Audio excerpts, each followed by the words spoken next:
ಭಾಗ್ಯವನೆಲ್ಲ ಮೋರದಿ ಕನ್ನಡಲಿ ಬೋಧಿಸುತ್ತ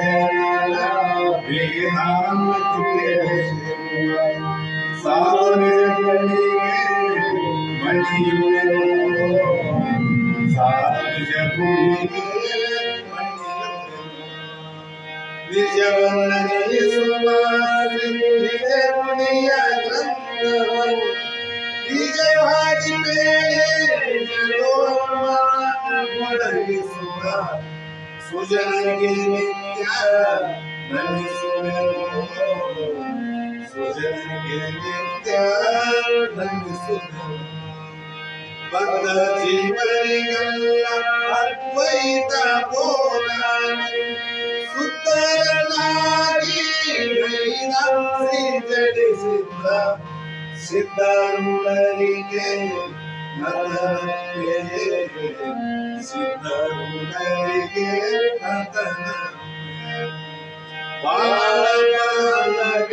ಬಾಳವೇದಾಂತಕ್ಕೆ ಸರಿ ಬಾಣಕ್ಕೆ ವತನಗ ಬಾಳಬೋಧುತ್ತಲಿಪ್ಪನೇ ಶಾಸ್ತ್ರವೆಂಬುವ ಮರಿಗಳು ಬಾಳ ಶಕ್ತಿಯ ಸುಮಗರ್ಜನೆ ಬಾಳ ಕೇಳಿದ ಬಳಿಕ ಕೂಗವು ಬಾಳ ಕೇಳಲು ಬೇಕು ವೇದಾಂತೆಂಬ ಶಾಸ್ತ್ರವನ್ನು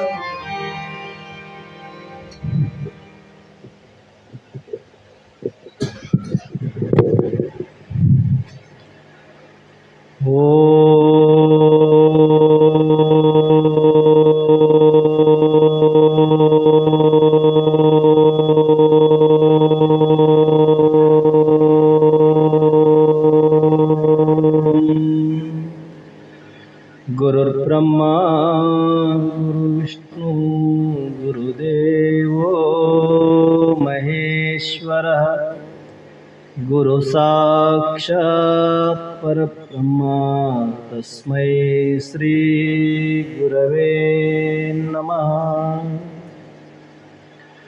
ಪರಮ ಪೂಜ್ಯ ಸದ್ಗುರು ಶ್ರೋತ್ರಿಯ ಬ್ರಹ್ಮನಿಷ್ಠರು ಶ್ರೀ ಅಭಿನವ ನಿಜಗುಣ ಪಂಗಳ ಶ್ರೀಚರಣ ಕಮಲಗಳಲ್ಲಿ ದೀರ್ಘದಂಡ ಪ್ರಣಾಮಗಳನ್ನು ಸಮರ್ಪಿಸುತ್ತಾ, ಪರಮ ಪೂಜ್ಯರು ಶ್ರೋತ್ರಿಯ ಬ್ರಹ್ಮನಿಷ್ಠರು ಬ್ರಹ್ಮಲೀನರಾದ ಸದ್ಗುರು ಶ್ರೀ ಬಸವಾನಂದ ಅಜ್ಜಿಯವರ ಶ್ರೀಚರಣ ಕಮಲಗಳನ್ನು ಎನ್ನ ಹೃನ್ಮಂದಿರದಲ್ಲಿ ಸ್ಥಾಪಿಸಿ, ಜಗತ್ವಂದ್ಯರು ಸಾಕ್ಷಾತ್ ಪರಶಿವನ ಅವತಾರಿಗಳು ಸಾಧು ಚಕ್ರವರ್ತಿ ಸದ್ಗುರು ಶ್ರೀ ಸಿದ್ಧಾರೂಢ ಮಹಾಸ್ವಾಮಿಗಳ ಶ್ರೀಚರಣ ಕಮಲಗಳಲ್ಲಿಯೂ, ಆರೂಢ ಜ್ಯೋತಿ ಶಿವಪ್ರಪ್ಪ ಮಹಾಸ್ವಾಮಿಗಳ ಶ್ರೀಚರಣ ಕಮಲಗಳಲ್ಲಿಯೂ ದೀರ್ಘದಂಡ ಪ್ರಣಾಮಗಳನ್ನು ಸಮರ್ಪಿಸುತ್ತಾ, ತಮ್ಮೆಲ್ಲರಿಗೂ ಅನೇಕ ವಂದನೆಗಳನ್ನು ಸಮರ್ಪಿಸುತ್ತಾ, ನಡೆದಿರುವಂಥ ಶಾಸ್ತ್ರ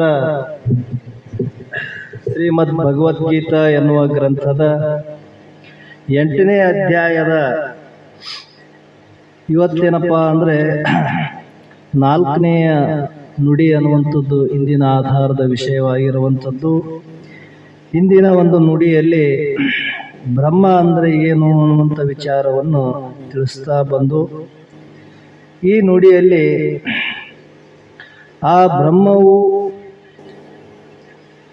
ಹೇಗಪ್ಪ ಅಂತ, ಅದಕ್ಕೆ ಅನೇಕ ಉತ್ಪತ್ತಿಗಳನ್ನು ಹೇಗಾದವು ಆ ಬ್ರಹ್ಮನಲ್ಲಿ ಅನ್ನುವಂಥ ವಿಚಾರವನ್ನು ಹೇಳ್ತಾರೆ. ಆದಿಭೂತಂ ಕ್ಷರೋಭಾವಂ ಪುರುಷ್ವಾದಿ ಅಧಿದೈವತಂ ಅಧಿಯುಗ್ನೋಹಂ ಮಾತ್ರೇ ದೇಹಾತ್ಮಭೂತಂ ಪರ ಅಂತ ಹೇಳ್ತಾನೆ.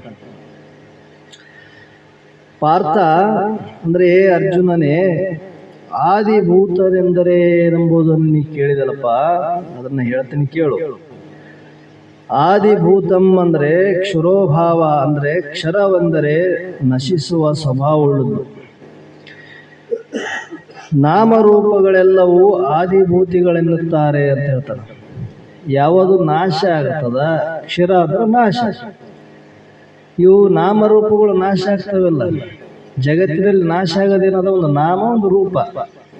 ಈ ನಾಮರೂಪದಕ್ಕಿಂತ ಆ ಕಡೆ ಇರೋದೇನದ ಅಸ್ತಿತ್ವ, ನಮ್ಮ ಸ್ವರೂಪ. ನಾನಿಲ್ಲ ಅಂತ ಹೇಳೋದು ಇದು ನಾನು ಅನ್ನುವಂಥದ್ದು ಈ ಶರೀರಕ್ಕೆ ಒಂದು ರೂಪ ಇಲ್ಲ ಅಂತ ಹೇಳಕ್ಕೆ ಬರ್ತದೆ. ಅದನ್ನ ಇದು ತಿಳಿಯುವಂಥ ಅರಿವು ಇಲ್ಲ ಅಂತ ಹೇಳಕ್ಕೆ ಬರಂಗಿಲ್ಲ. ಯಾಕಂದ್ರೆ ಅದು ಮೊದಲು ಅದ, ಈಗೂ ಇರೋದೆ, ಮುಂದನೂ ಇರೋದೆ. ಅಂದ್ರೆ ನಾಶ ಆಗೋದೇನದ, ನಾಮರೂಪ ಮಾತ್ರ ನಾಶ ಆಗ್ತದ ಅಂತ ಹೇಳ್ತಾನೆ. ಇಂಥ ನಶಿಸುವಿಕೆ ಭಾವೆಂದರೆ ಹುಟ್ಟುವಿಕೆ. ಆದಿಭೂತಗಳು ಹುಟ್ಟಿ ನಶಿಸುವ ಸ್ವಭಾವವುಳ್ಳವುಗಳು. ಸೃಷ್ಟಿ ಸ್ಥಿತಿ ವಿನಾಶಗಳ ಒಳಪಟ್ಟ ವಸ್ತುಗಳೆಲ್ಲವೂ ಆದಿಭೂತಗಳೆಂದು ಹೇಳಿಸಿಕೊಳ್ಳುತ್ತವೆ. ಈಗ ನೋಡಪ್ಪ, ಆದಿಭೂತ ಅಂದ್ರೆ ಇವಕ್ಕೆ ಹೇಳ್ತಾರೆ. ಇವು ಎಲ್ಲ ಭೂತಗಳೇ ನಾಶ ಆಗ್ತಾವ ಅಂದ ಮೇಲೆ ಅದರಿಂದ ಹುಟ್ಟಿದಂಥ ಶರೀರ, ಈ ಪ್ರಪಂಚ ಜಗತ್ತು ಸ್ಥಿರ ಇರ್ತದನ್ನ, ಅದು ನಾಶ ಆಗದೆ ಅಂತ ಹೇಳ್ತಾರೆ. ನೋಡು, ಈ ಸ್ಥೂಲ ಶರೀರಕ್ಕೆ ಕಾರಣ ಯಾವುದು? ಈ ಶರೀರಕ್ಕೆ ಏನು ಕಾರಣಪ್ಪ? ಇದು ಹುಟ್ಟಕ್ಕೆ ಏನು ಕಾರಣ? ಹೆಂಗ್ ಹುಟ್ಟಿತು ಅಂತಂದ್ರೆ, ತಾಯಿ ತಂದೆಗಳು ತಿಂದ ಅನ್ನವೇ ಈ ಶರೀರಕ್ಕೆ ಕಾರಣವು. ಇದು ಅನುಭವದ ಪಿಂಡ ಯಾವಾಗ ಉತ್ಪತ್ತಿ ಆಗಿದೆ ಶರೀರದಾಗ? ಅನ್ನ ರಸದಿಂದ ಹುಟ್ಟೋದಿಲ್ಲ. ತಾಯಿ ತಂದೆ ಊಟ ಮಾಡಿದಂಥ ಅನ್ನ ರಸದಿಂದನೇ ಶರೀರ ಪಿಂಡ ರಚನೆ ಆಗ್ಯದ. ಶರೀರ, ನಮ್ಮ ಶರೀರ ಎದರಿಂದ? ಅನ್ನದ ವಿಕಾರದಿಂದ ಹುಟ್ಟ್ಯದ, ಆ ರಸದಿಂದನೇ ಉತ್ಪತ್ತಿ ಆಗ್ಯದ. ಮತ್ತೆ ಪ್ರಾರಂಭದಲ್ಲಿ ಈ ಶರೀರವು ಅನ್ನ ರೂಪದಲ್ಲಿತ್ತು. ಈ ಶರೀರ ಎಲ್ಲಿತ್ತಪ್ಪ? ಪ್ರಾರಂಭದಲ್ಲಿ ತಾಯಿ ಗರ್ಭಕ್ಕೆ ಬರೋಕ್ಕಿಂತ ಮೂರ್ವದಲ್ಲಿ ಔಷಧ ರೂಪ ಅಂದ್ರೆ ಧಾನ್ಯ ರೂಪದಲ್ಲಿ ಇತ್ತು ನೋಡೋದು. ಅದರಿಂದ ಹುಟ್ಟ್ಯದಲ್ಲ, ಅಂದ್ರೆ ಅದು ಮೊದಲು ಧಾನ್ಯ ರೂಪದಲ್ಲಿ ಇತ್ತು. ಆಗ ಈ ದೇಹಕ್ಕೆ ಯಾವ ಜಾತಿ ಹೇಳಬಹುದು? ಅಲ್ಲಿ ಯಾವ ಜಾತಿ ಹೇಳ್ತಿದ್ದಪ್ಪ? ಶರೀರ ಬಂದ ಮೇಲೆ ನಾವು ನಾನಾ ಜಾತಿಗಳು ಅವು ಹುಟ್ಟ್ಯಾವು. ಮೊದಲು ಇದು ಉತ್ಪತ್ತಿಗೆ ಕಾರಣ ಯಾವ್ದದ? ಅನ್ನ ಅದ. ಅನ್ನಕ್ಕೆ ಯಾವ ಜಾತಿ ಹೇಳ್ತಿದ್ದಿ? ವಿಚಾರ ಮಾಡಿದ್ರೆ ಅಲ್ಲಿ ಹೇಳಕ್ಕೈತಿ ಅಂದ್ರೆ ಇಲ್ಲ. ಅನ್ವಯಕ್ಕೆ ಯಾವ ಜಾತಿ ಇದೆ, ಅನ್ನಕ್ಕೆ ಯಾವ ಜಾತಿ ಇದೆ, ಈ ಜಾತಿ ಕುಲಗಳು ಮೇಲೆ ಕಲ್ಪಿಸಿಕೊಂಡುಗಳು ಆಗಿವೆ. ಅಂದ್ರೆ ಅನ್ನಕ್ಕೆ ಯಾವ ಜಾತಿ ಇಲ್ಲ ನೋಡೋದಕ್ಕೆ. ಅನ್ನಕ್ಕೆ ಜಾತಿ ಐತೆ ಇತ್ತಂದ್ರೆ ಯಾರು ಒಬ್ರು ಉಪವಾಸ ಕೊಡ್ಬೇಕಾಗ್ತಿತ್ತು. ಮತ್ತೆ ಹಂಗಿಲ್ಲ, ಅದಕ್ಕೆ ಯಾವ ಜಾತಿಗಳಲ್ಲ. ಇವೆಲ್ಲ ಹುಟ್ಟಿದ್ವು ಯಾವಾಗ ಅಂದ್ರೆ ಆಮೇಲೆ ಹುಟ್ಟಿದ್ವು ಅಂತ. ಆ ಅನ್ನವು ಎಲ್ಲಿಂದ ಬಂತು? ಆ ಅನ್ನ ಬರ್ಬೇಕಾದ್ರೆ ಎಲ್ಲಿಂದ ಬಂತು? ಶರೀರ ಪಿಂಡದಿಂದ ಬಂದದ. ಪಿಂಡ ಎಲ್ಲಿಂದ ಉತ್ಪತ್ತಿ ಆದ? ಅನ್ನದಿಂದ ಉತ್ಪತ್ತಿ ಆದ. ಅನ್ನ ಎಲ್ಲಿಂದ ಹುಟ್ಟಿತು ಅಂತ ವಿಚಾರ ಮಾಡಿದ್ರೆ, ಆ ಅನ್ನವು ಪೃಥ್ವಿಯಿಂದ ಬಂತು. ಭೂಮಿಯಿಂದ ಹುಟ್ಟಿದಲ್ಲ, ಭೂಮಿಯಿಂದ ಹುಟ್ಟಿತು. ಪೃಥ್ವಿ ಅನ್ನ ರೂಪವಾಗಿ ಪರಿಣಮಿಸಿತು. ಆ ಅನ್ನವೇ ಶರೀರ ರೂಪವಾಗಿ ಧರಿಸಿತು. ಪೃಥ್ವಿಯು ಜಲದಿಂದ ಬಂತು.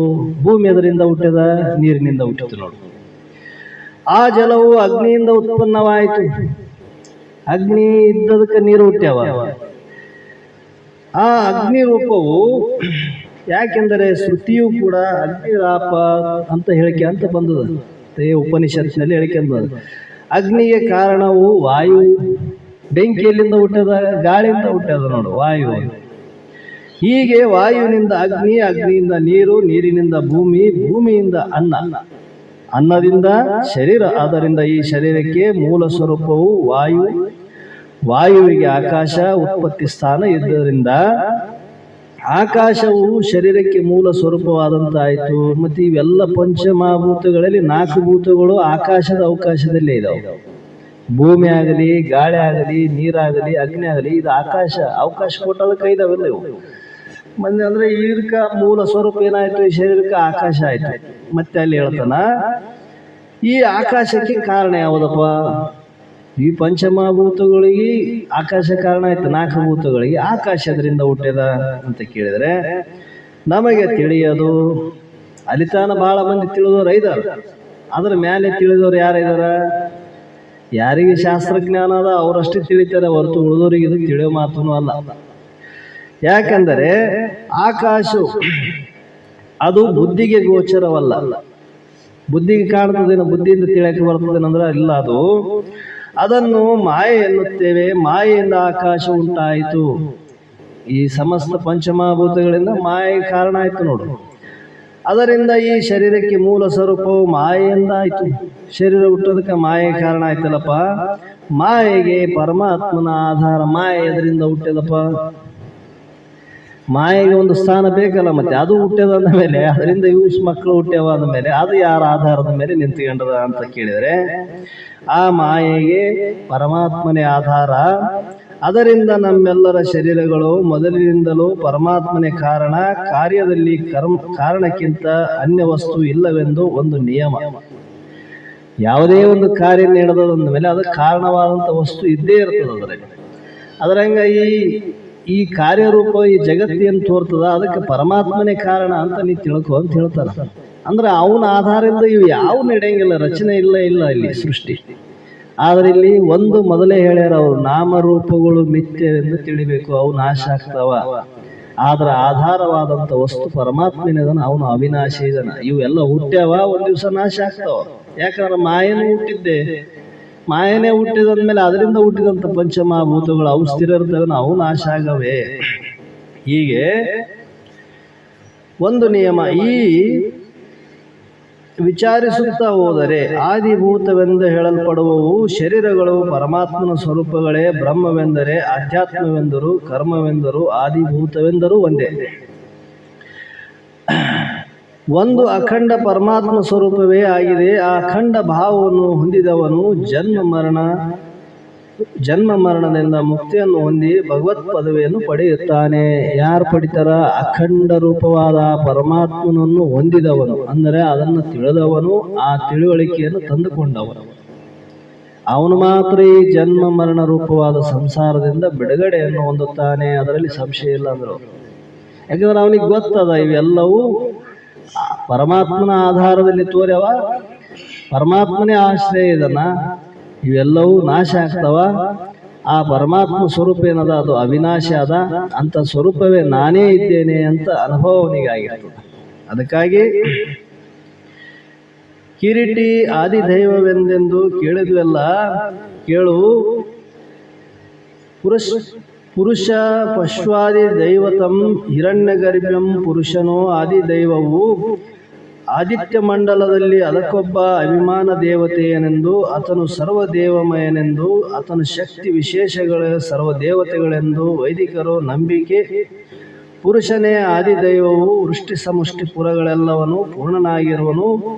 ಪುರುಷವು ಶಬ್ದವು ಬಲವನ್ನು ಶಕ್ತಿಯನ್ನು ಸೂಚಿಸುತ್ತದೆ. ಆ ಪುರುಷನು ಹಿರಣ್ಯ ಗರ್ಭನು.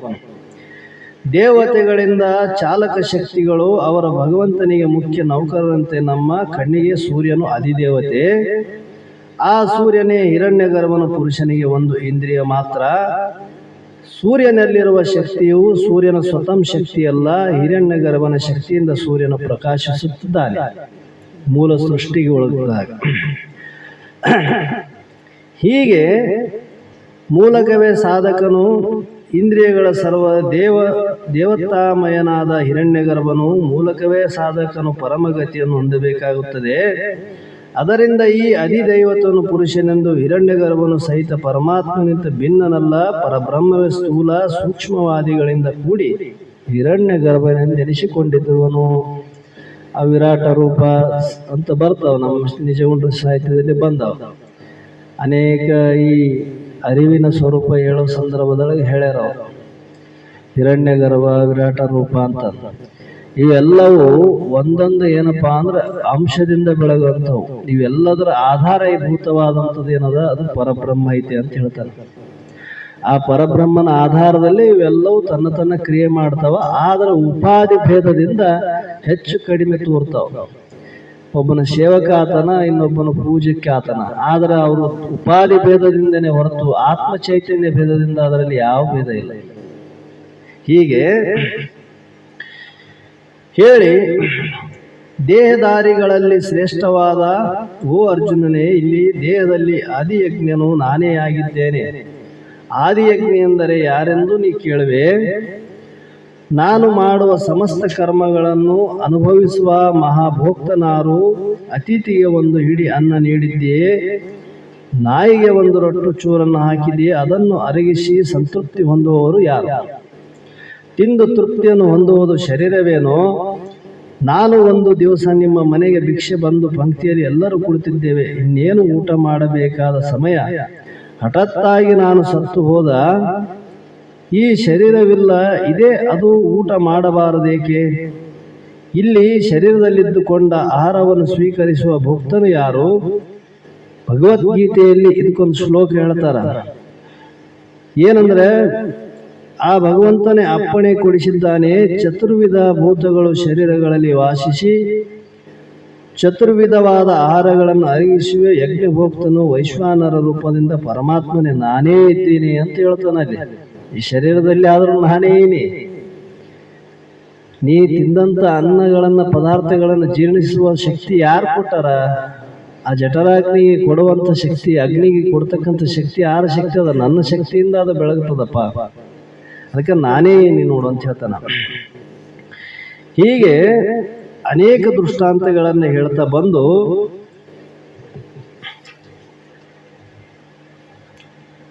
ಶ್ರೀಕೃಷ್ಣನೇ ಆದಿಯಜ್ಞನು ಯಾರೆಂಬ ಮಾತಿಗೆ ಸಮಾಧಾನವು ದೊರೆತಿದೆ. ಆದರೆ ಅವನು ಹೇಗಿದ್ದಾನೆಂಬುದು ಉತ್ತರ ಬೇಕಾಗಿದೆ.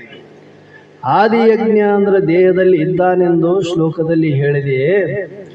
ಆದಿಯಜ್ಞೋ ಮೇವಾತ್ರ ದೇಹ, ಇದಕ್ಕೆ ಅಧಿಕವಾದ ವಿವರವು ಹೇಳಲ್ಪಟ್ಟಿದೆ. ದೇಹಧಾರಿಗಳಲ್ಲಿ ಶ್ರೇಷ್ಠನಾದ ಅರ್ಜುನನೇ, ಆದಿಯಜ್ಞನೇ ನಾನು, ಈ ದೇಹದಲ್ಲಿ ಆತನು ಅಂತರ್ಯಾಮಿಯಾಗಿದ್ದಾನೆ. ಆದಿಯಜ್ಞ ದೇಹದಲ್ಲಿ ಅಂತರ್ಯಾಮಿಯಾಗಿದ್ದು ಸಮಸ್ತ ಕರ್ಮಫಲಗಳ ವಿಧಾತನಾಗಿ ಕರ್ಮಫಲಗಳನ್ನು ಭೋಕ್ತನಾಗಿದ್ದಾನೆ ಅಂತ ಹೇಳ್ತಾರೆ. ಇಂದ ಅನುಭವಸಾರದಲ್ಲಿ ಮಾತು ಬಂತು. ಏನಪ್ಪಾ ಅಂತಂದ್ರೆ, ಹೆಂಗ ನಾನು ಪ್ರೇರಣೆ ಮಾಡ್ತೀನಿ? ನನ್ನ ಪ್ರೇರಣೆಯಿಂದ ಜಗತ್ತಿನಲ್ಲಿ ಆಯಾ ಕ್ರಿಯೆಗಳು ನಡೀತಾವ. ಅಂತಃಕರಣದ ವೃತ್ತಿ ಬದಲಾವಣೆ ಆಗ್ತಾವ ಇಲ್ಲ? ಅದು ಯಾರ ಪ್ರೇರಣೆಯಿಂದ ಅಂದ್ರೆ ನನ್ನ ಪ್ರೇರಣೆಯಿಂದ ಅವು ಬದಲಾವಣೆ ಆಗ್ತಾವ. ಹಸು, ತೃಷೆ, ಬಾಧೆ, ಶೋಕ, ಮೋಹ ಇವೆಲ್ಲವೂ ನನ್ನ ಪ್ರೇರಣೆಯಿಂದ ಅವು ಕಾರ್ಯ ಮಾಡ್ತಾವ. ಅದಕ್ಕಂದ್ರೆ ಆಧಾರ ನಾನೇನಿ ಅಂದ್ರೆ ಅದಕ್ಕೆ ಆದಿಭೂತನೇ ನಾನೇನಿ ಅಂತ ಹೇಳ್ತಾನ. ನನ್ನಿಂದನೇ ಈ ಕ್ರಿಯೆ ನಡೆದವ ನೋಡು ಶರೀರದಲ್ಲಿ ಅಂತ ಹೇಳ್ತಾರೆ. ಅದಕ್ಕೆ ನಾನೇ ಎಂದು ಒತ್ತಿ ಹೇಳುವುದರಿಂದ ಮೊದಲು ತಿಳಿಸಿದ ಬ್ರಹ್ಮ, ಅಧ್ಯಾತ್ಮ, ಕರ್ಮ, ಆದಿಭೂತ ದೈವಗಳೆಂಬ ಅಲ್ಲದೆ ಆದಿಯಜ್ಞನು ಕೂಡ ನಾನೇ ಎಂಬ ಅಂತರ್ಭಾವವನ್ನು ಅಖಂಡ ಭಾವ ಗೋಚರಿಸುತ್ತದೆ. ದೇಹಾದಿಗಳ ಶ್ರೇಷ್ಠನೇ ಎಂದು ಅರ್ಜುನನು ಸಂಬೋಧಿಸುವುದರಲ್ಲಿ ಏನಪ್ಪಾ ಅಂದ್ರೆ ಒಂದು ಮಾತೈತೆ ಅಂತ ಹೇಳ್ತಾನ. ದೇಹದಾರಿ ಎಂದುಕೊಂಡಿರುವ ನಿನ್ನ ಸ್ವರೂಪವು ನನ್ನ ಸ್ವರೂಪವೇ ಆಗಿದೆ. ನೀ ತಿಳ್ಕೊಂಡಿದ್ದ ದೇಹವೇ ನಾ ಮನುಷ್ಯ ಏನಿ, ನಾನೇನಪ್ಪ ಅಂದ್ರೆ ಈ ದೇಹವನ್ನು ಧರಿಸಿ ಬಂದೀನಿ ಅಂತ. ಆದರೆ ವಿಚಾರ ಮಾಡಿ ನೋಡಿದ್ರೆ ನೀನು ಬೇರೆ ಅಲ್ಲ, ನಾನು ಬೇರೆ ಅಲ್ಲ ಅರ್ಜುನ ಅಂತ ಹೇಳ್ತಾನೆ.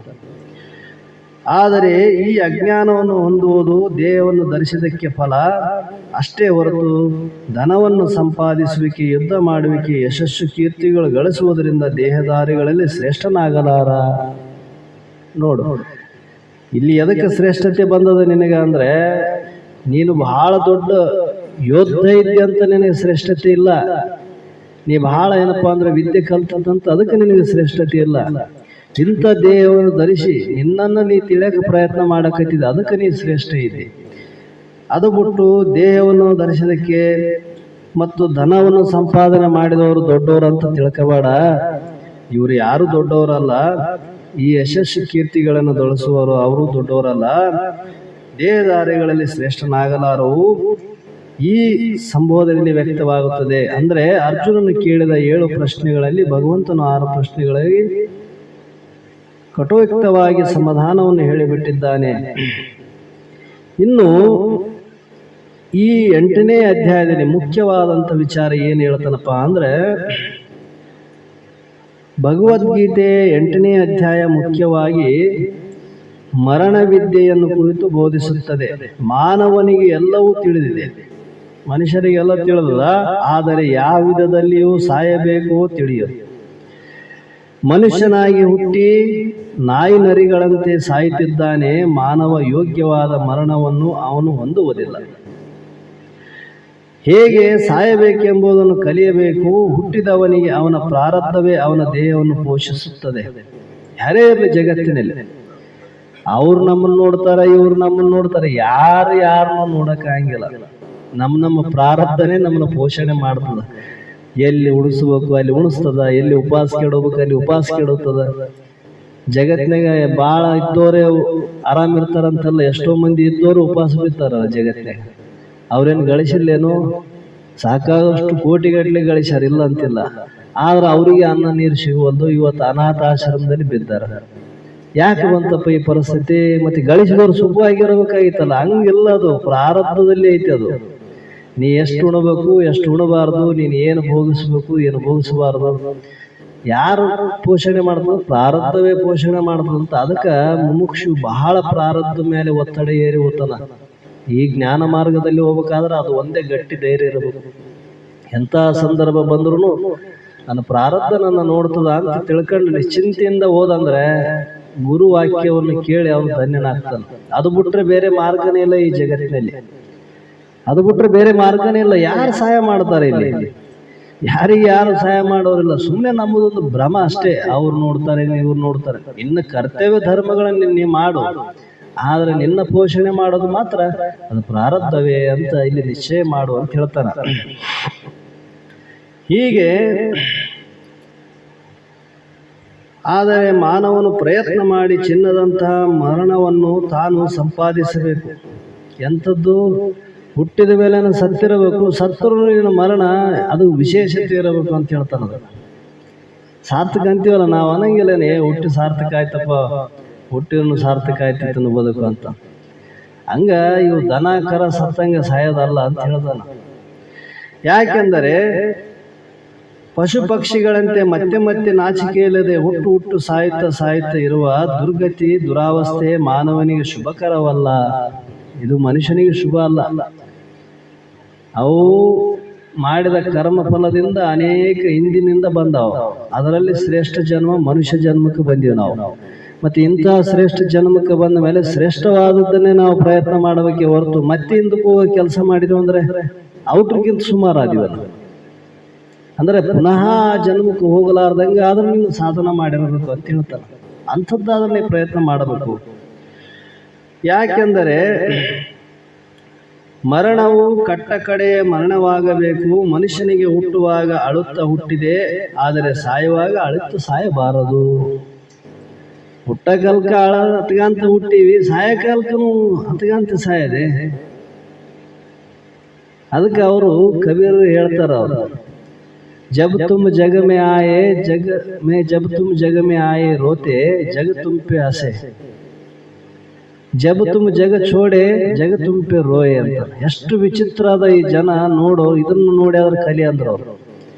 ನೀನು ಅತ್ಗಾಂತ ಬಂದಿದ್ದಿ, ಎಷ್ಟು ಕಷ್ಟ ಅನುಭವಿಸಿ ಬಂದಿದ್ದಿ. ತಾಯಿ ಗರ್ಭದಿಂದ ಬರಬೇಕಾದ್ರೆ ಸಾಮಾನ್ಯ ದುಃಖ ಅಲ್ಲ. ಅಷ್ಟು ದುಃಖದೊಳಗೆ ನರಳಿಕೆ ಅಂತ ಅತ್ಗಂತ ಬಂದಿದ್ದಿ. ಈ ಜನ ನಿನ್ನ ನಿಂತು ನೋಡಿ ನಗತಾರಂದ್ರೆ ನಿನಗೆ ಎಷ್ಟು ಶತ್ರುಗಳಿದ್ದಾರೆ ಇವರು ಅಂತ ಹೇಳ್ತಾರ.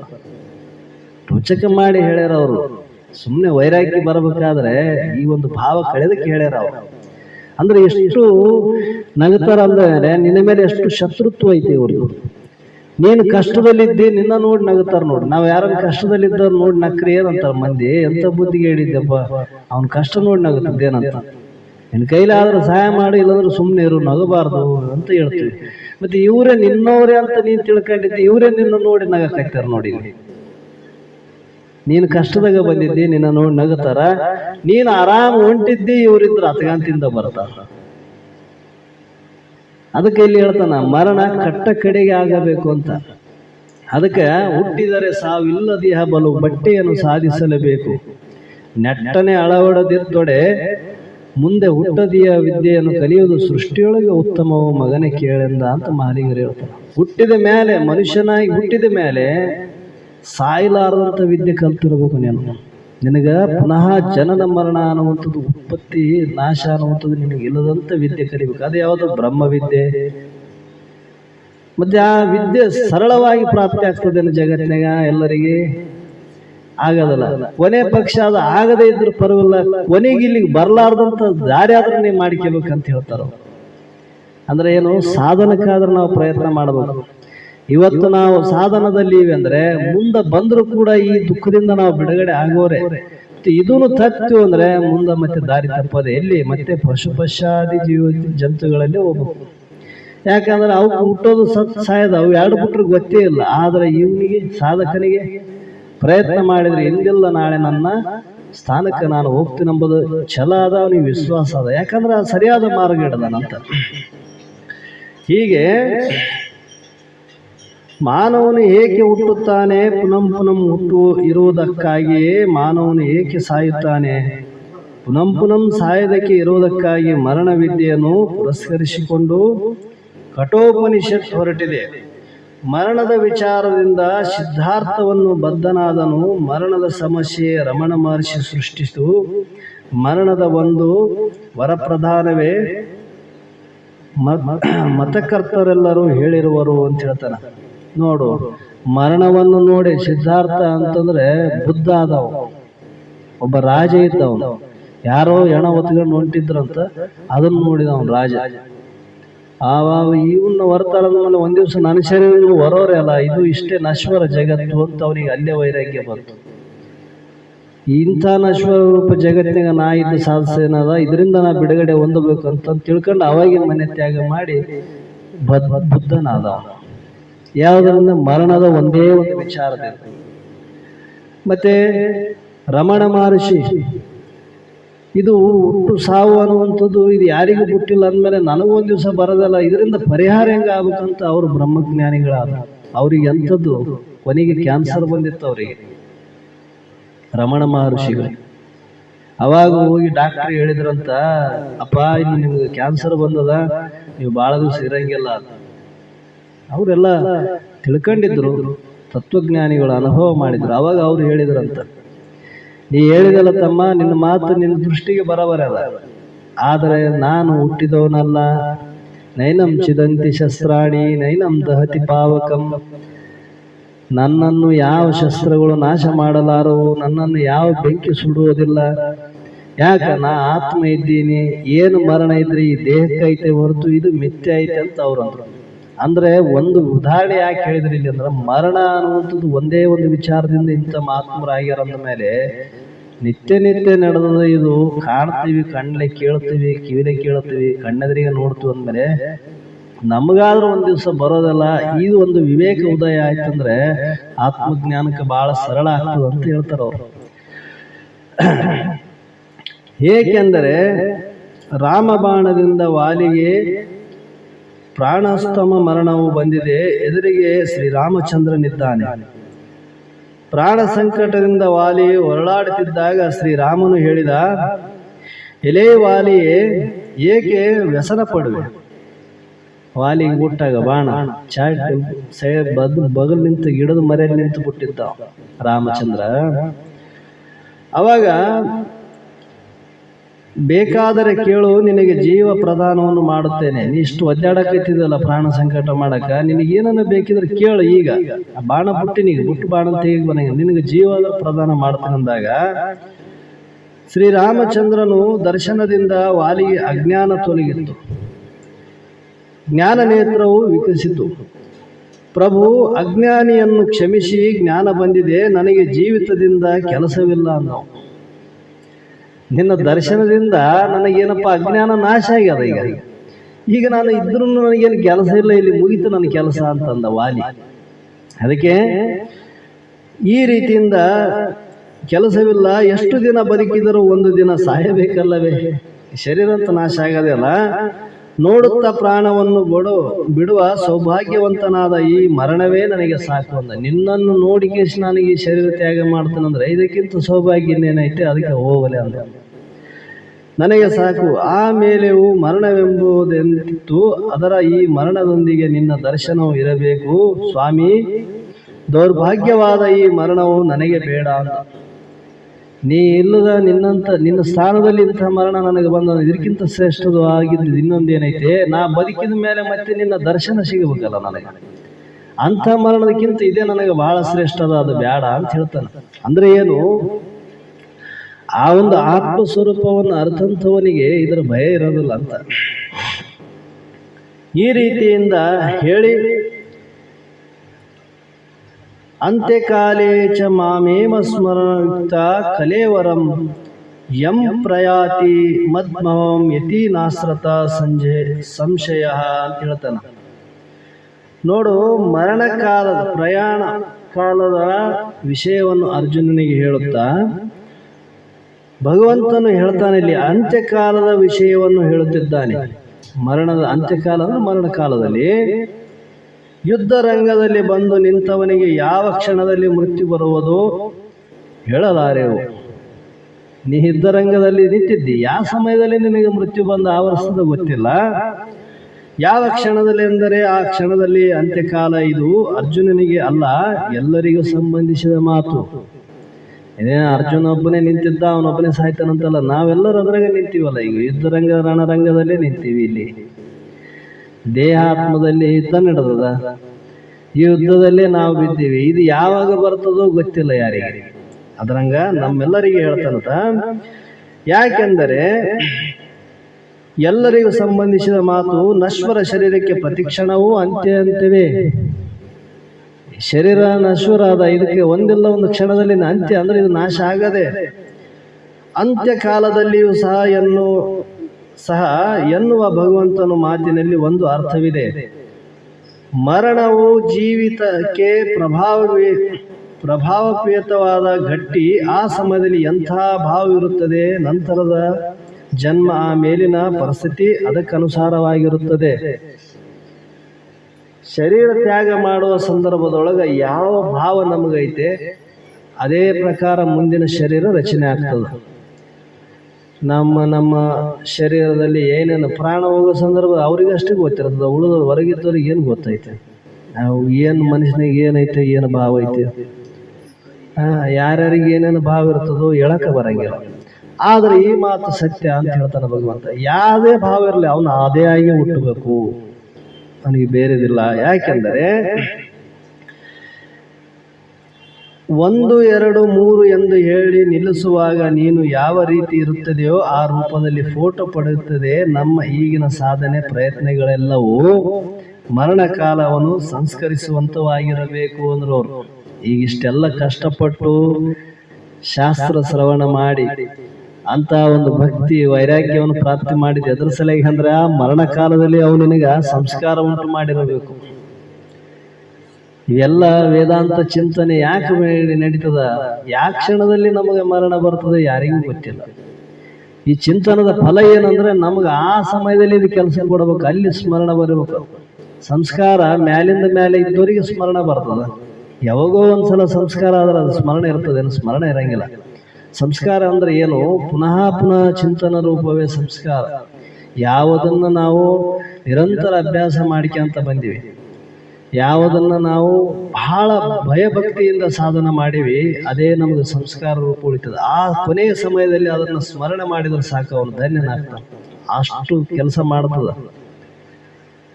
ಇದು ಯಾರಿಗೆ ಅಂದ್ರೆ ಈ ಒಂದು ವಿವೇಕ, ಈ ಶಾಸ್ತ್ರಾದಿಗಳ ಚಿಂತನೆ, ಗುರುವಿನ ಸಂಘ, ಸತ್ಪುರುಷರ ಸಂಘದಲ್ಲಿ ಯಾರು ಇರ್ತಾರ ಅವ್ರಿಗೆ ಮಾತ್ರ ಇದು ಸಂಸ್ಕಾರ ಬರ್ತದೆ. ಉಳಿದವರಿಗೆ ಮನಸ್ಸು ದಿಕ್ಕಿಗೆ ಒಂದ್ ಕಡೆ ಹೋಗಿರ್ತದ. ಅವ್ರಿಗೆ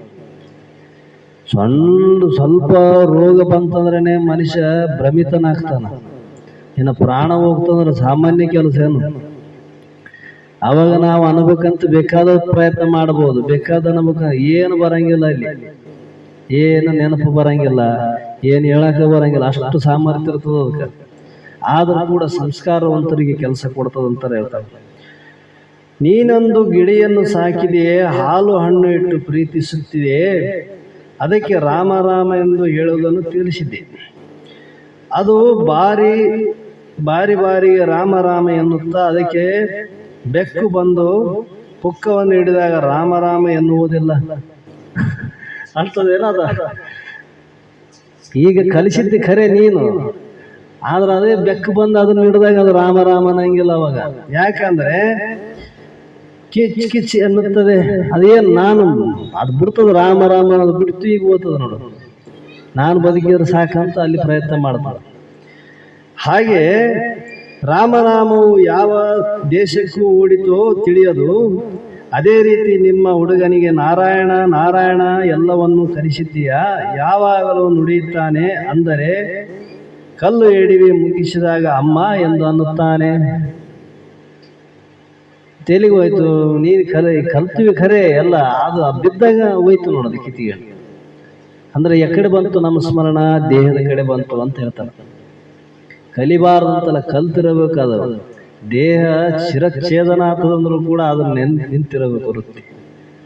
ಅದರಂಗೆ ಹೇಳ್ತಾರ ಅವರು. ಯಾವಾಗಲೂ ಬಿಡುತ್ತಾನೆ ನಾರಾಯಣ ನಾಮವು ಎಲ್ಲಿ ಹೋಯಿತು ನಾಪತ್ತೆ, ನಮ್ಮ ವಿದ್ಯೆಗಳು ಇಷ್ಟೇ ರೀತಿಯಾಗಿರುತ್ತವೆಂದು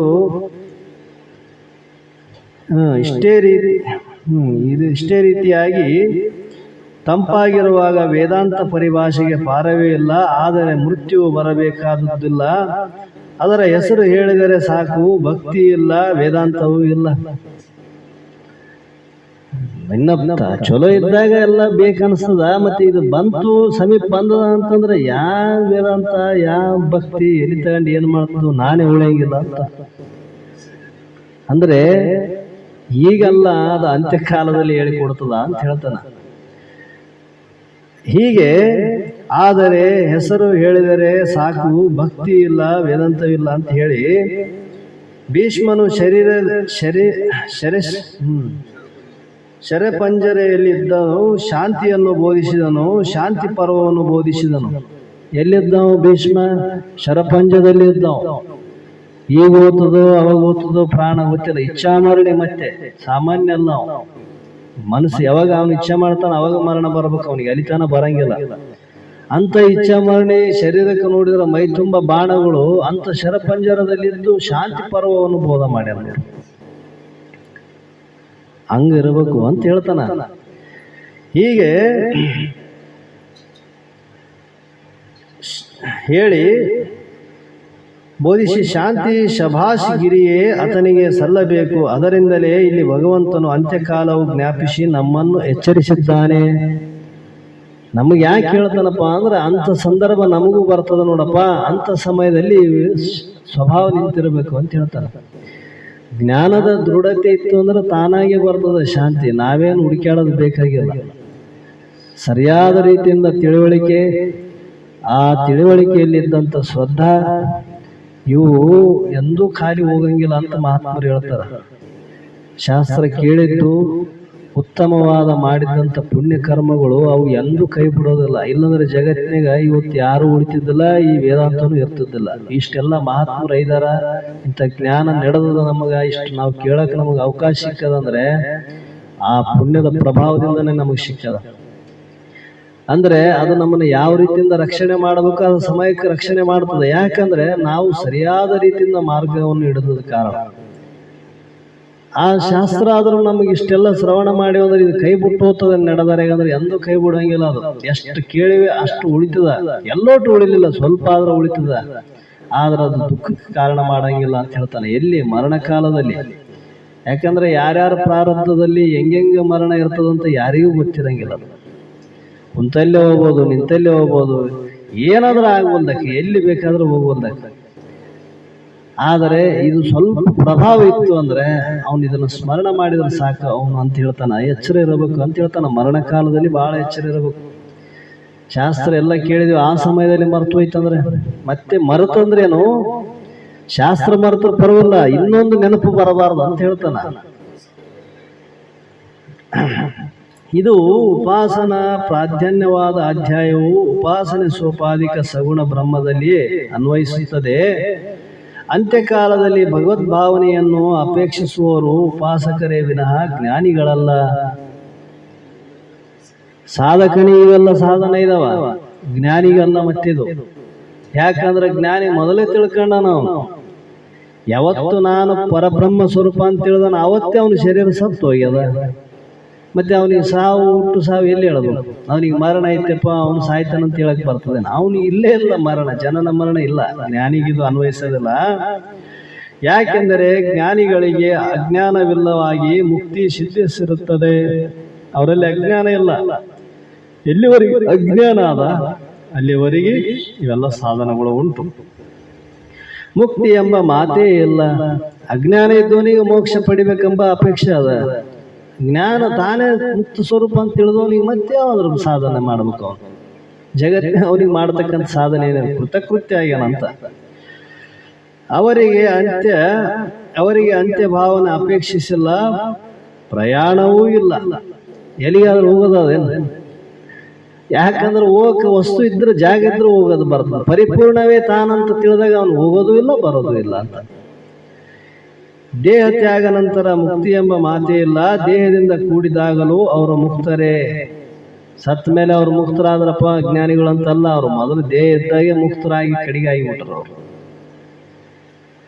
ಹೀಗೆ ದೇಹವನ್ನು ಬಿಟ್ಟು ಪ್ರಯಾಣ ಮಾಡುವ ಶುಕ್ಲ ಮಾರ್ಗದಿಂದ ಬ್ರಹ್ಮಲೋಕವನ್ನು ಸೇರಿ ಅಲ್ಲಿ ಬ್ರಹ್ಮದೇವನ ಮೂಲಕ ಜ್ಞಾನವನ್ನು ಪಡೆದು ಪರಮಾತ್ಮನ ಪ್ರಾಪ್ತಿಯನ್ನು ಹೊಂದುತ್ತಾರೆ. ಇವರ ಜೀವಿತ ಕಾಲದಲ್ಲಿ ನಿರಂತರವೂ ಸ್ವಪಾದಿಕ ಬ್ರಹ್ಮವನ್ನು, ಸಗುಣ ಬ್ರಹ್ಮವನ್ನು, ಪ್ರಣವ ಸ್ವರೂಪ ಪರಮಾತ್ಮನ ಉಪಾಸನೆ ಮಾಡುತ್ತಾ ಅದೇ ಭಾವನೆಯನ್ನು ಅಂತಕಾಲದಲ್ಲಿ ಕೂಡ ಹೊಂದುತ್ತಾರೆ ಎಂದು ಹೇಳುವರು. ಉಪಾಸನೆಯಲ್ಲಿ ಇದು ಹೇಳ್ತಾರೆ ಅವರು ಮಾತ್ರ ಅಂತಂತ ಸಂದರ್ಭದಲ್ಲಿ. ಯಾಕಂದ್ರೆ ಸಾಧಕನಿಗೆ ಕೆಲಸ ಇದಾವೆ ಇಲ್ಲಿ, ಇನ್ನ ಕೇಳೋದದ, ಶ್ರವಣಾದ, ಮನನಾದ, ನಿಧಿಧ್ಯಾಸನಾದ. ಇಂತಹ ಸಂದರ್ಭದಲ್ಲಿ ಅವನು ಪ್ರಾಣ ಹೋಗೋ ಸಂದರ್ಭ ಬಂದರೂ ಕೂಡ ಅವನ ಲಕ್ಷ್ಯ ತನ್ನ ಸ್ವರೂಪದ ಕಡೆ ಇರಬೇಕು ಅಂತ ಹೇಳ್ತಾನೆ. ತನ್ನ ಆತ್ಮಲೋಕ ಅವಲೋಕನ ಕಡೆ ವಿಚಾರ ಇದ್ದಾಗ ಅವನು ಎಚ್ಚರದಿಂದ ಹೋದರೂ ಕೂಡ ಅಕಸ್ಮಾತ್ ಶರೀರ ತ್ಯಾಗ ಮಾಡಿದ್ರು ಕೂಡ ಅಲ್ಲಿಂದ ಅಲ್ಲಿಗೆ ನಿರ್ವಾಣ ಐದುವನು ಅಂತ ನಿಜಗೊಂಡು ಬರೆದ್ರು. ಎಲ್ಲಿಂದ ಅಲ್ಲಿ, ಅಲ್ಲಿಂದ ಅಲ್ಲಿ, ಇಲ್ಲಿ ಈ ಲೋಕಕ್ಕಂತ ಬರೋನಲ್ಲ ಅವನು ಮತ್ತೆ. ಯಾಕಂದ್ರೆ ಅವನು ಸಾಧನಾವಸ್ಥೆಯಲ್ಲಿ ಇದಾಗ್ಯಾನ. ಆದ್ರೆ ಸಿದ್ಧ ಪುರುಷನಿಗಲ್ಲ ಇದು ಮಾತು, ಜ್ಞಾನಿಗೆ ಇದು ಅನ್ವಯಿಸೋದಿಲ್ಲ. ಯಾಕಂದ್ರೆ ಅವು ಇದ್ದಾಗ ತಿಳ್ಕೊಂಡು ಕಡಿಗೆ ಆಗ್ಯಾರ. ಪ್ರಯಾಣ ಕಾಲವೆಂದರೆ ಯಾವಾಗಲೂ ಅಲ್ಲ, ಯಾವಾಗಲೆಂದರೆ ಆಗಲೇ ಪ್ರಯಾಣ ಕಾಲ. ಮನುಷ್ಯನಿಗೆ ಹುಟ್ಟಿದಾಗಲಿಂದ ಮೃತ್ಯುವಿನ ಸಮೀಪಕ್ಕೆ ಪ್ರಯಾಣ ಮಾಡುತ್ತಲೇ ಇದ್ದಾನೆ. ಯಾಕೆಂದರೆ ನೀನು ಬೆಂಗಳೂರಿಗೆ ಹೋಗಬೇಕೆಂದು ಅನಂತಪುರದಿಂದ ರೈಲು ಹತ್ತಿದೆಯಾ, ಟಿಕೆಟ್ ತೆಗೆದು 1ನೇ ತರಗತಿಯ ಪಟ್ಟಿಗೆಯಲ್ಲಿ ಹಾಯಾಗಿ ಕುಳಿತುಕೊಂಡಿದ್ದೆ. ಸ್ವಲ್ಪ ಹೊತ್ತು ಪತ್ರಿಕೆಯನ್ನು ಓದಿ ನಂತರ ಕ್ಷಣ ಕ್ಷಣಕ್ಕೂ ಬೆಂಗಳೂರು ಕಡೆಗೆ ಸಾಗುತ್ತಲೇ ಇದೆ. ನಮಗೆ ಅದರ ಮೇಲೆ ಗಮನವಿಲ್ಲ.